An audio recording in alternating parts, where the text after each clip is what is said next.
O povo de Deus selado. Apocalipse 7, 13 e 4 diz: Não danifiqueis a terra até selarmos na fronte os servos do nosso Deus. Então ouvi o número dos que foram selados, que era de 144.000. O profeta João viu uma inusitada cena onde um anjo selecionava, marcava ou selava o povo de Deus. E ele ouviu a quantidade dos selados, que era de 144.000. Vamos entender primeiramente o que é um selo e para que serve. Para nós hoje, um selo é um pequeno pedaço de papel onde estão impressas uma figura e algumas informações que representa o pagamento de uma taxa. Mas na época de João, o selo representava outra coisa diferente. O selo na época bíblica possuía pelo menos 3 utilidades.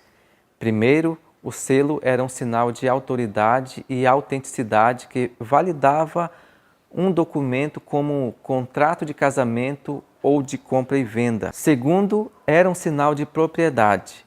Geralmente os objetos de cerâmica eram marcados, dando o direito da posse de quem o marcava. E terceiro, era um sinal de proteção. Era uma marca que legalmente protegia aquilo que a pessoa recebia a fim de torná-lo inviolável.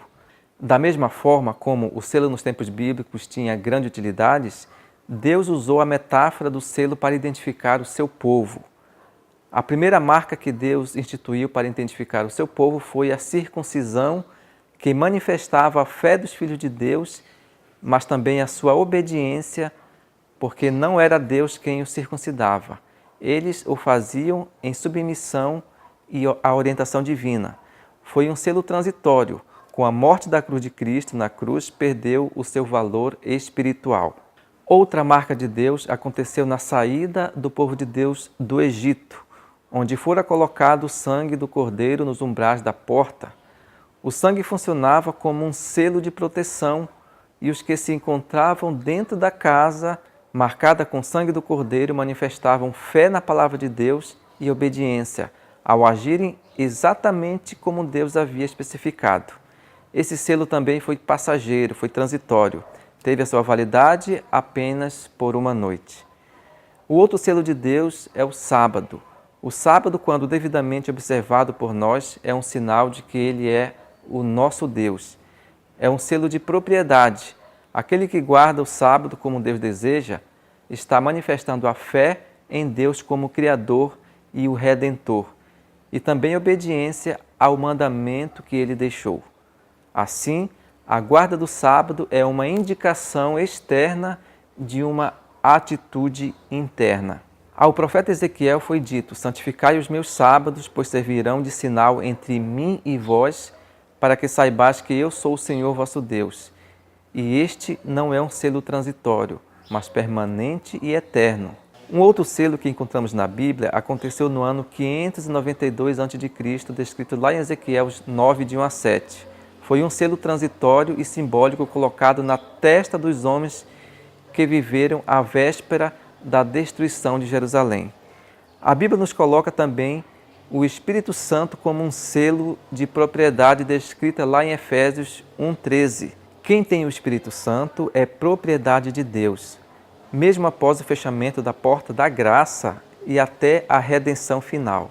E por fim nós temos o povo de Deus selado, descrito lá em Apocalipse. Ali o selo é colocado sobre o povo de Deus que vive os últimos dias da história deste mundo. Eles não são tirados do mundo, mas marcados com o selo de Deus. Mas que selo é esse colocado sobre a fronte dos 144.000, lá em Apocalipse 14, verso 1? É um selo simbólico que contém o nome do proprietário e o nome do seu pai. Nesse caso, o nome de Jesus e o nome de seu pai. Contudo, devemos observar que na Bíblia, frequentemente a palavra nome é usado para se referir ao caráter. E é isso o que acontece nesta passagem. Deus não colocará qualquer marca visível na testa de seus filhos, mas o imprimirá na alma e no seu caráter, de modo que se tornarão participantes da natureza divina. Foram os vencedores e, desde a sua conversão, desenvolveram um caráter mais e mais semelhante ao de Jesus. e agora refletirão completamente a sua imagem. É declarado que estão selados na fronte porque dedicaram a mente a Cristo de modo cabal e completo. Este selo é um indicativo de propriedade, mostrando que os assinalados pertencem a Deus, mas também é uma marca de proteção para que passem como vencedores pelo tempo de angústia e não sejam atingidos pelas 7 últimas pragas. Desse modo, enquanto a marca da besta atrai o juízo de Deus sobre quem possui, o selo de Deus protege aquele que o recebeu. Mais uma vez, os selados são pessoas de fé e obediência. Ao ser concluído o selamento, o indivíduo está definitivamente estabelecido na verdade, de modo que nada mais poderá afastá-lo do caminho de Deus. O caráter de Deus e os princípios de sua lei foram fixados permanentemente em sua vida. Quem não receber o selo de Deus, automaticamente receberá a marca da besta. O selo de Deus é a obediência a Deus. A marca da besta não é uma marca visível, não é um código de barra, não é um chip e não é um carimbo na mão. A marca da besta é a desobediência a Deus e a obediência ao sistema imposto pelo inimigo, incluindo também a guarda do domingo.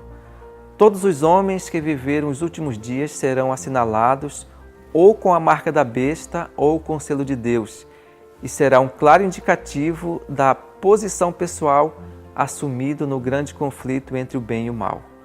Cabe a cada um de nós tomarmos a nossa decisão. Quem são os 144 mil? É um número simbólico ou literal? Os 144 mil é um número apenas simbólico, múltiplo de 4 e 12, que em profecia simboliza plenitude. Na Bíblia nós temos 12 patriarcas, 12 tribos de Israel, 12 apóstolos, 12 fundamentos, 12 portas e assim por diante. Os 144 mil é um número simbólico e representativo dos salvos que vão estar vivos no dia da volta de Jesus. Vão ser aqueles cristãos que passaram por grandes tribulações, não conheceram a morte, passaram pelo tempo de angústia e foram vencedores, não pelos seus próprios esforços, mas porque aceitaram a graça de Jesus, como todos os salvos que morreram antes também. Eles não se contaminaram com as igrejas e doutrinas falsas dos últimos dias. Agora, esse grupo de salvos, os 144 mil, não são mais privilegiados por ter sofrido mais do que os outros grupos de salvos que morreram e ressuscitaram.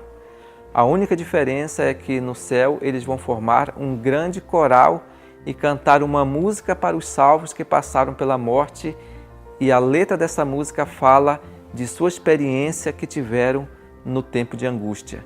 Mas o mais importante do que saber quem são ou quantos são os 144 mil é estar preparado para a volta de Cristo ou para morrer por Cristo.